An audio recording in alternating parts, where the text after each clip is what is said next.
To Pranav எஜு infos. இன்றைக்கி நம்ம எதை பற்றி பார்க்க போகிறோம் அப்படின்னு பார்த்தோம்னா 2018வது வருஷத்துக்கு முன்னாடி டெட் எக்ஸாமில் பாஸ் பண்ணவங்களுக்கு நியமன தேர்வு நடத்த முடியாது அப்படின்னு சொல்லிட்டு ஒரு 410 பேருக்கு ஆசிரியர் பணி வழங்கணும் அப்படின்னு சொல்லி சென்னை ஹைகோர்ட் உத்தரவு வெளியிட்டிருக்கிறாங்க. அதை பற்றின ஃபுல் டீட்டெயில்ஸை பார்க்கலாம் வாங்க. 2012வது வருஷத்தில் இருந்து டெட் எக்ஸாம் நடத்திட்டுருக்குறாங்க. இந்த டெட் எக்ஸாம் மூலமாக பாஸ் ஆகிறவங்கள தான் கவர்மெண்ட் மற்றும் கவர்மெண்ட் எய்டட் ஸ்கூல்ஸில் ஆசிரியர்களாக நியமிச்சிட்ருந்தாங்க. இந்த நிலையில் ஆசிரியர் நியமனத்துக்கு ஏற்கனவே இருந்த நடைமுறையை மாற்றி புதுசாக மாற்றம் கொண்டு வரப்பட்டது.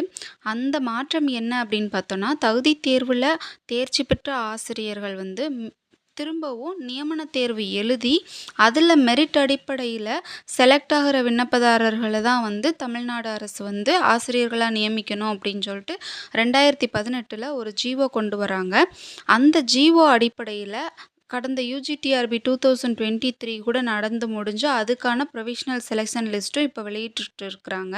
அதே நேரம் 2013வது வருஷம் நடந்த தகுதி தேர்வில் பாஸ் பண்ணிவிட்டு சர்டிஃபிகேட் வெரிஃபிகேஷனும் முடிஞ்சு பணி நியமனத்துக்காக 410 விண்ணப்பதாரர்கள் காத்திருந்தாங்க. அவங்களுக்கும் இந்த புதிய அரசாணைப்படி நியமன தேர்வு நடத்தி அதுக்கப்புறமா மெரிட் லிஸ்ட்டில் தான் ஆசிரியர்கள் பணி நியமனம் வழங்கப்படும் அப்படின்றத அரசும் டிஆர்பியும் தெரிவிச்சிருந்தாங்க. அதை எதிர்த்து சென்னை ஹைகோர்ட்டில் விண்ணப்பதாரர்கள் சிலர் வழக்குகள் தொடர்ந்திருந்தாங்க. அந்த வழக்குகள் நீதியரசர் ஆர் மகாதேவன், நீதியரசர் முகமது சபீக் ஆகியோர் முன்னிலையில் ரீசண்டாக வந்திருந்தது.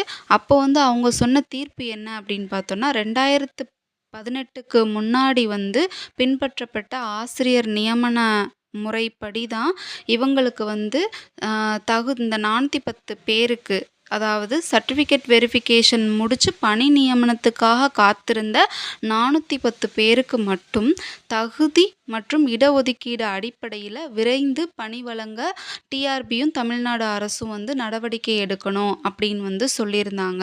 அது மட்டும் இல்லாமல் 2018க்கு அப்புறம் தான் இந்த ஜிஓ வந்திருக்குது. அதுக்கப்புறம் தான் இந்த ஜிஓவை அமல்படுத்த முடியும். 2018க்கு முன்னாடி நடந்து முடிஞ்சு சர்டிஃபிகேட் வெரிஃபிகேஷனும் முடிஞ்சு பணி நியமனத்துக்காக காத்திருந்தவங்களுக்கு இது பொருந்தாது அப்படின்னு நீதிபதிகள் சொல்லியிருக்கிறாங்க. Thank you friends.